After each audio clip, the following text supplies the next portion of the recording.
శ్రీ మహాగణాధిపతయే నమః. జూలై 27, 2026 నుంచి డిసెంబర్ 10, 2026 వరకు 136 రోజుల పాటు శని మీనరాశిలో వక్రిస్తున్నాడు.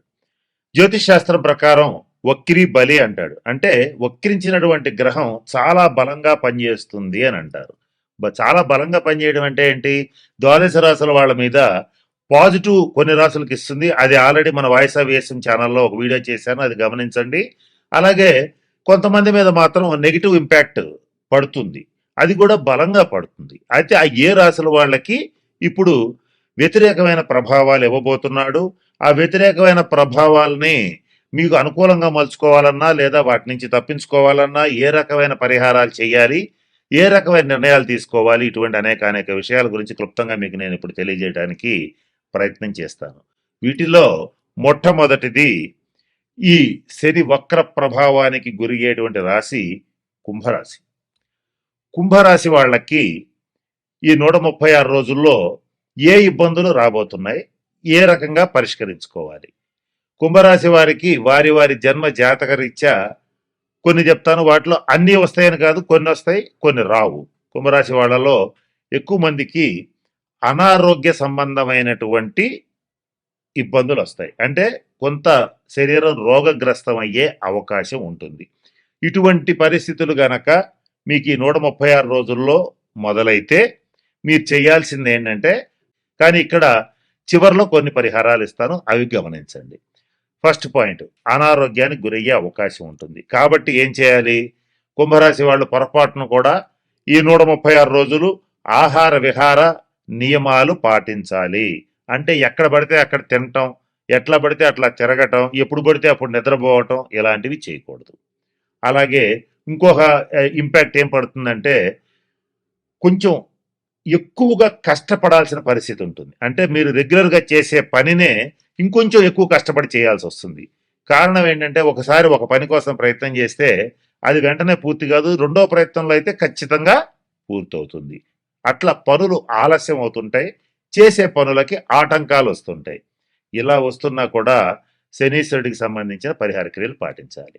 అలాగే ముఖ్యంగా కుంభరాశి వాళ్ళకి విపరీతమైనటువంటి అలసట, అకాల నిద్ర, అకాల భోజనం ఇలాంటివి అన్నీ కూడా ఉంటాయి.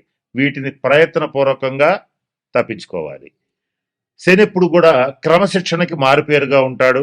శని రాశి అయినటువంటి కుంభరాశి వాళ్ళు ముఖ్యంగా జీవితంలో ఈ శని వక్రించినప్పుడే కాదు, ఎప్పుడైనా తెలుసుకోవాల్సిన అంశం ఏంటంటే, first of all disciplined life, క్రమశిక్షణతో కూడినటువంటి జీవితాన్ని గడపటం, జీవితంలో క్రమశిక్షణని ఒక భాగంగా చేసుకోవటం అలవాటు చేసుకోవాలి.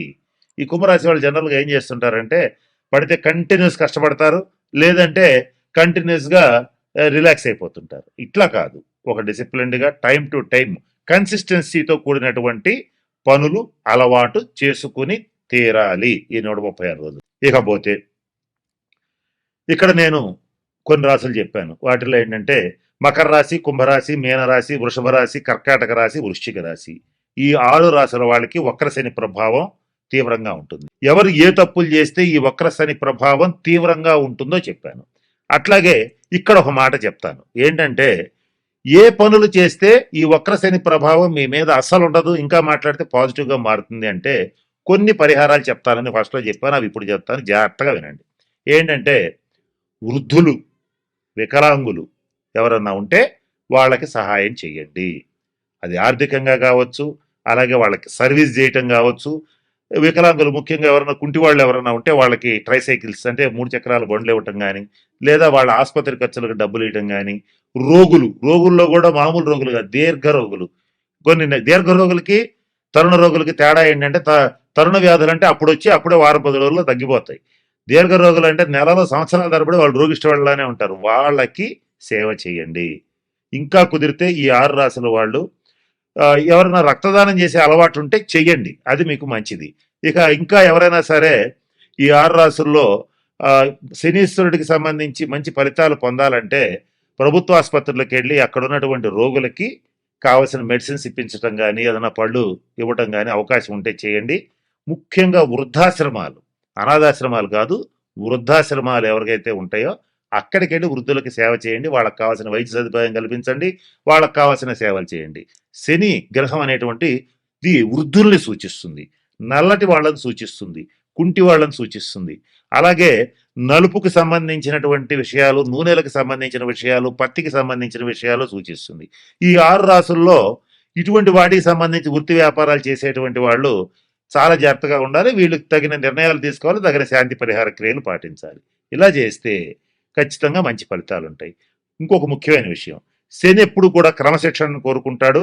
ఆనెస్టీ, నీతి నిజాయితీలను కోరుకుంటాడు. ఈ 6 రాసుల్లో ఎవరైతే నీతిగా నిజాయితీగా ఉంటారో, క్రమశిక్షణతో ఉంటారో, పరద్రవ్యాన్ని ఆశించరో, అంటే ఎదుటివాడి ఇల్లు కొంప కొలగొట్టి కాజేయాలనుకోరో, వాళ్ళకి మాత్రం మంచి ఫలితాలు ఉంటాయి. ఏదైతే నేను చెప్పినట్టుగా ఎవరో ఒకళ్ళ ఆస్తి కలుపుకుందాం, ఏదో ఒక రకంగా వాడి ఆస్తి వాడిని బెదరగొట్టో, భయపెట్టో, లేదా ప్రలోభాలకు గురి చేస్తో లాక్కుందాం అనేటువంటి వాళ్ళు కానీ, తీవ్రంగా మద్యపానం చేసేటువంటి వాళ్ళు కానీ, అలాగే నిషేధిత ప్రదేశాలు అంటే జూద గృహాలు, వ్యభిచార గృహాలు, ఇటువంటి వాటి దగ్గరికి వెళ్ళేటువంటి వాళ్ళు కానీ, వాళ్ళని మాత్రం ఈ 136 రోజులు కర్మకారకుడైనటువంటి శనీశ్వరుడు ఖచ్చితంగా ఇబ్బందులు పెడతాడు. కాబట్టి వాటి జోలికి ఖచ్చితంగా పోవద్దు. ఈ 136 రోజులు అసలు పోవద్దు. కనుక నేను చెప్పినటువంటి విషయాలు గమనంలో పెట్టుకోండి, జాగ్రత్తలు పాటించండి.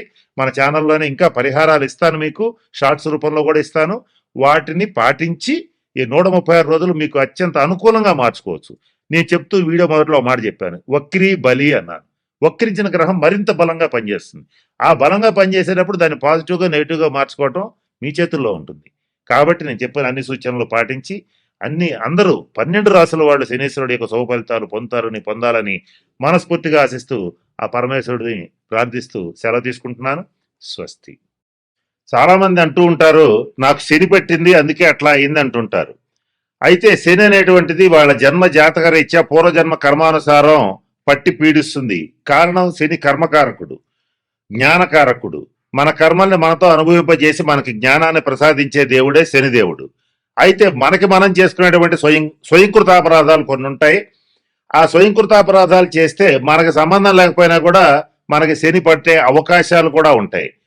దానికి ప్రత్యక్షమైన ఉదాహరణ ఏమిటంటే, శని ఎవరి ప్రభావం అంటే శని ప్రభావం ఉన్న మనుషులెవరో తెలుసుకుని వాళ్ళ విషయంలో ఎలా ఉండాలో అలా ఉండాలి. అలా కాకుండా విపరీతంగా స్నేహం చేసినా, లేదా వాళ్ళతో విపరీతంగా ద్రోహం చేసినా, వాళ్ళకి విపరీతంగా ద్రోహం చేసి వాళ్ళని ఏదన్నా నాశనం చేయడానికి ప్రయత్నం చేసినా, శని తీవ్రమైనటువంటి దుష్ప్రభావాలకి మనం లోను కావాల్సి వస్తుంది. మరి స్నేహం చేయకూడదు, ద్రోహం చేయకూడదు. మరి ఏం చేయాలంటే వాళ్ళకి చేతనైనంత సహాయం చేయాలి. శని ధర్మాత్ముడు, అంటే ధర్మం ఎటుంటే శని అటు గెలిపిస్తాడు. కాబట్టి న్యాయంగా ధర్మంగా వాళ్ళకి సాయం చేసే వాళ్ళని శని ఏమాత్రం పీడించడు. కానీ అలా కాకుండా విపరీతమైన స్నేహం చేసినా, వాళ్ళకి విపరీతమైన ద్రోహం చేసినా ఖచ్చితంగా వాళ్ళని, వాళ్ళ కుటుంబ సభ్యుల్ని శని పట్టి పీడిస్తాడని చెప్పడంలో సందేహం లేదు. అయితే మరి శని ప్రభావానికి గురైనటువంటి వాళ్ళు ఎవరుంటారంటే కొంచెం జాగ్రత్తగా గమనించండి. అధికంగా రాత్రిపూట తిరిగేవాళ్ళు, అంటే ఈ గూర్ఖాలు కావచ్చు, నైట్ వాచ్మెన్స్ కావచ్చు, వీళ్ళ మీద శని ప్రభావం ఉంటుంది. అలాగే విపరీతంగా వికారంగా ఉంటారు కొంతమంది. అంటే అందరూ అందంగా ఉండాలనే లేదు, ఎవడి ముఖం వాడికి అద్దంలో అందంగానే కనపడుతుంది. కానీ మరీ వికారంగా రకరకాల ఇట్లా ఉంటారు. ఇక దాని గురించి ఎక్స్ప్లెనేషన్ అవసరం లేదు. మరీ వికారంగా ఉండే వాళ్ళ మీద కూడా శని ప్రభావం ఉంటుంది. అలాగే కుంటివాళ్ళు, అంటే ఈ కాళ్ళు సరిగ్గా లేనటువంటి వాళ్ళు, అలాగే మురికి వాడల్లో నివసించేటువంటి వాళ్ళు, చాలా మందిని గమనిస్తూ ఉంటే స్లమ్స్ లో జీవిస్తూ ఉంటారు. వాళ్ళ మీద శని ప్రభావం చాలా తీవ్రంగా ఉంటుంది. అలాగే నదులు, కాలవల, చెరువుల గట్ల మీద గుడిసెలు వేసుకుని, చిన్న చిన్న షెడ్లు వేసుకుని జీవిస్తుంటారు. వాళ్ళని చూసి మధ్యతరగతి ప్రజలు ఏమనుకుంటారంటే, వీళ్ళకేంటి ఎక్కడ చెరువు గట్టు దొరికింది కబ్జా చేశారు, కాలువ గట్టు దొరికింది కబ్జా చేశారు, గుడిసెలు వేసుకున్నారు, వాళ్ళకి బాగానే ఉందని చెప్పి అనుకుంటుంటారు. లేదు, వాళ్ళ మీద తీవ్రమైన శని ప్రభావం ఉంటుంది, ఖచ్చితంగా ఉంటుంది. అలాగే వయసు మళ్ళీ నిస్సహాయ స్థితిలో ఉన్నటువంటి వృద్ధులు, అంటే ముసలివాళ్ళు, వీళ్ళ మీద చెడు ప్రభావం ఉంటుంది. విపరీతంగా మురికి పట్టినటువంటి వస్తువులు, బాగా మురిగ్గా నల్లగా ఉండేటువంటి వస్తువులు, నలుపు రంగు ధాన్యాలు, అంటే మినువులు, నువ్వులు, ఇటువంటి ధాన్యాలకు సంబంధించి ఏదైనా చేసే వ్యక్తులు. అలాగే నలుపు రంగు రగ్గులు, నలుపు రంగు వస్తువులు, నలుపు రంగు మీద కూడా శనిగ్రహ ప్రభావం ఎక్కువగా ఉంటుంది. వీళ్ళకి గనక విపరీతమైన ద్రోహం చేస్తే వాళ్ళని ఖచ్చితంగా వాళ్ళకి జన్మ జాతక చక్రంలో ఏలినాడు శనో, అష్టమ శనో, అర్ధాష్టమ శనో, శని మహర్దశ ఏదో వచ్చినప్పుడు వాళ్ళకి విపరీతమైనటువంటి బాధలు వస్తాయి. ఒక ఉదాహరణ చెప్తాను. అదేంటంటే ఈ కొంతమంది రాజకీయ నాయకులు, చోటా మోటా నాయకులు ఏం చేస్తుంటారంటే కాలువ గట్ల మీద, నదుల గట్ల మీద, ఎక్కడెక్కడో గుడిసెలు వేసుకుని మురికి కాలువల మీద ఎక్కడో జీవించేటువంటి వాళ్ళని ఏదో ఒకటి చేసి వాళ్ళని ఆ పారద్రోలి కబ్జాలు చేసి చెరువులు మూసేసి చక్కగా స్థలాలన్నీ ఆక్రమించి వీళ్ళు బ్రహ్మాండంగా వ్యాపారం చేసుకుని దాని మీద డబ్బులు విపరీతంగా సంపాదిస్తారు. కానీ వాళ్ళు చేసేది ద్రోహం. అందున శని ప్రభావం ఉన్న వాళ్ళకి ద్రోహం చేయటం వల్ల వాళ్ళ జాతకంలో అప్పుడు శని మహర్దశ, ఏలినాడు శని, అష్టమ శని రాకపోవచ్చు, కానీ తర్వాత ఖచ్చితంగా వస్తుంది. వచ్చిన రోజున వీళ్ళు డెఫినెట్ గా వీళ్ళు జైళ్ళకు పోతారు, కేసులు పెడతాయి, పోలీసులు చితకొడతారు, వీళ్ళకి అడ్డమైన రోగాలు వస్తాయి. చివరికి అత్యంత దయనీయమైన పరిస్థితుల్లో ఖచ్చితంగా ఇరుక్కుంటారు. కర్మ అనేది తిరిగి ఖచ్చితంగా కొడుతుంది. దీనికి కారణం శని కర్మకారకుడు. కొంచెం గమనించుకోవాలి. కాలం మారుతుంది, అంతేగాని జరగటం మాత్రం ఆగదు.